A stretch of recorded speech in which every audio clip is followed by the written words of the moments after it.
तो सबसे पहला जो हमने कदम उठाया है कि जितने भी ड्राइवर्स हैं, चाहे वो हमारे डीटीसी के हैं, चाहे डिम्स के हैं, उन सभी को मैं दिल्ली सरकार की बसें में बोल रहा हूँ, और दिल्ली सरकार की बसों में जो ड्राइवर हैं उन सब का जो ड्यूटी एलोकेशन होगा वो अब आधार बेस्ड होगा। आधार से उसको लिंक किया जाएगा ताकि डबल शिफ्ट कोई भी ड्राइवर ना कर सके। पूरा उसका सॉफ्टवेयर जो है वो बनाया जा रहा है। जितने भी ड्राइवर्स हैं उन सब का एक यूनिफाइड डेटाबेस भी क्रिएट किया जा रहा है, और उनका एक्सेस अलग अलग डिपोज में डीएम जो डिपो मैनेजर हैं उनको दिया जाएगा। और जैसे ही वो ड्यूटी का एलोकेशन होगा, अगर किसी भी ड्राइवर ने एक शिफ्ट कर ली है तो उसका सेकंड शिफ्ट में ऑटोमेटिकली वो बाहर है। तो this will prevent and ensure कि डबल शिफ्ट जो है वो ड्राइवर्स को किसी भी हालत में वो ना मिले। इसके लिए इसके साथ साथ हर एक डिपो में बायोमेट्रिक फेस रिकग्निशन सिस्टम जो है वो इंस्टॉल किया जा रहा है। और अगर कहीं भी हमें लगता है कि किसी प्रकार से फिर दोबारा भी अगर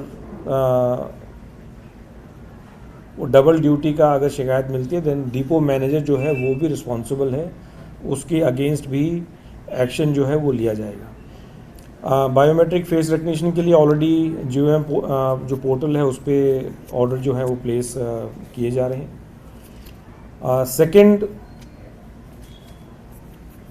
जो ड्राइवर्स हैं वो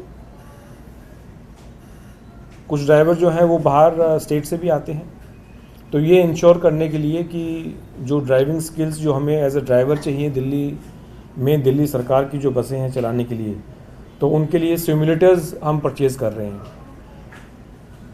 जितने भी ड्राइवर्स होंगे, जितने भी ड्राइवर्स का रिक्रूटमेंट होगा, वो इन सिमुलेटर्स पे भी उनका टेस्ट होगा। और अगर सिमुलेटर पे हमें लगता है कि वो ड्राइवर जिस प्रकार से, जिस एफिशिएंसी और सेफ्टी के साथ अगर वो ड्राइविंग नहीं कर पा रहे हैं, तो फिर उनको रिजेक्ट किया जाएगा। ये मैं ऑलरेडी बोल चुका हूँ कि एक कॉमन पूल क्रिएट किया जाएगा जितने भी ड्राइवर्स हैं।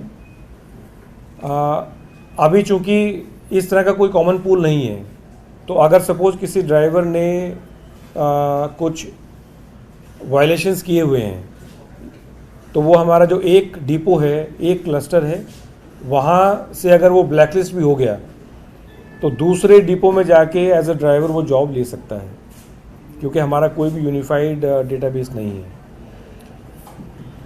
जितने भी ऐसे ब्लैकलिस्टेड ड्राइवर्स होंगे, इस पूरे यूनिफाइड डेटाबेस में ये भी प्रावधान होगा कि अगर किसी भी जगह से, अगर एक जगह से अगर ब्लैकलिस्ट हुआ है या किसी कारण से अगर वो ड्यूटी से निकाला गया है, अगर वो सीरियस हैं, ग्रेव हैं, तो फिर वो दूसरी जगह भी ड्राइवर के रूप में जो है वो नौकरी नहीं कर सकते हैं।